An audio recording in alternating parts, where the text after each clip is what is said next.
So I want to ask you a question that I asked in one of my workshops. It was a workshop on prayer, and I wanted to help the students, the participants, discover what they should pray for. And now you could say, well, we have so many prayers in our Shastra and in prayer books and so forth, and that's what we should pray for. So that's true, and that's one answer. But I also wanted them to pray for what was important for them, what was meaningful in their life, from where they're at, where was the next level they needed to be, or what was the next obstacle they had to overcome. So I asked a very, I think, important question, and I'm asking this question of you. What is the number one obstacle?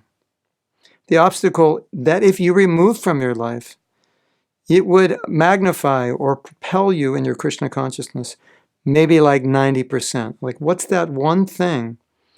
It's a major thing that's getting in the way in your relationship between you and Krishna. So, like, let's take this like two people in this world, and they're going into therapy, and I'm the therapist or the mediator, and I say, what is the biggest thing that's getting between you and your relationship, that's causing this problem where you can't communicate, where you can't come close, where you don't have affection?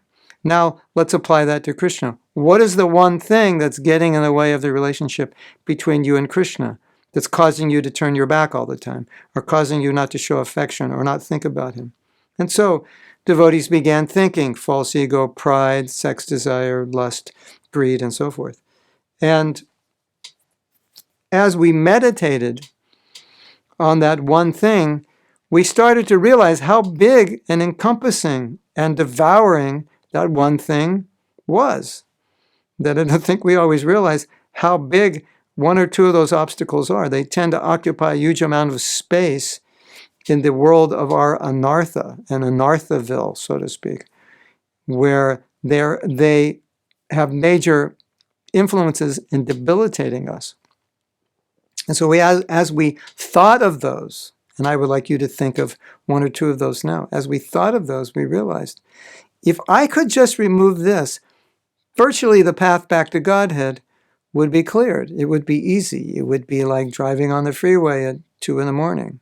Even in Delhi, driving on Delhi streets at 2 in the morning, it's pretty open. It would be like just an open highway. There really wouldn't be any potholes, any detours. It would just be easy. And that thought was quite shocking in a good way, to realize there are these one or two things in my life that are responsible for blocking most of my Krishna consciousness. And shouldn't I be aware of that? And shouldn't, therefore, I do something about it if these are major obstacles? So what are those major obstacles for you? What are they? Shouldn't you be aware of them? And yes, what's next? Shouldn't you do something about them? And of course, the answer is yes.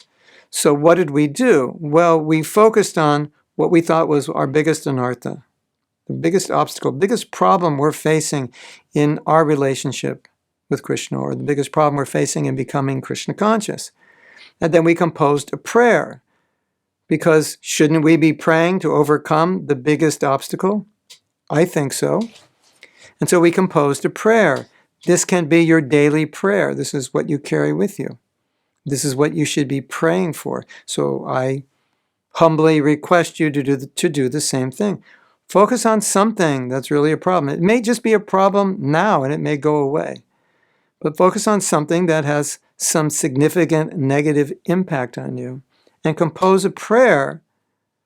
And when you come in front of your deities or in the temple, pray that you can overcome this problem. Bring awareness to that problem. When you chant japa, pray that you can transcend this problem. Pray to the holy name to give you the strength to overcome this problem. Because if you do, then you're overcoming one of the biggest obstacles to your bhakti. So shouldn't we be aware of that? And shouldn't we pray for that? I think definitely we should.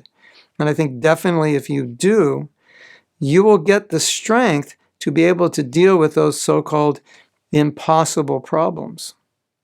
And we need that kind of strength. Definitely. You know the story when Prabhupada said, I'm praying every day to the deities, Krishna, please help me so I don't fall down. So it's the same idea. We're here praying to Krishna, please help me so I don't fall under the influence of this bad quality, this anartha, whatever it is, but that I can tolerate this temptation or tolerate the tendency to act in a particular way, a detrimental way. So please do the exercise, meditate on what you think is your biggest obstacle, and create a prayer which you can pull out of your pocket at will. And Krishna will definitely help you deal with this problem.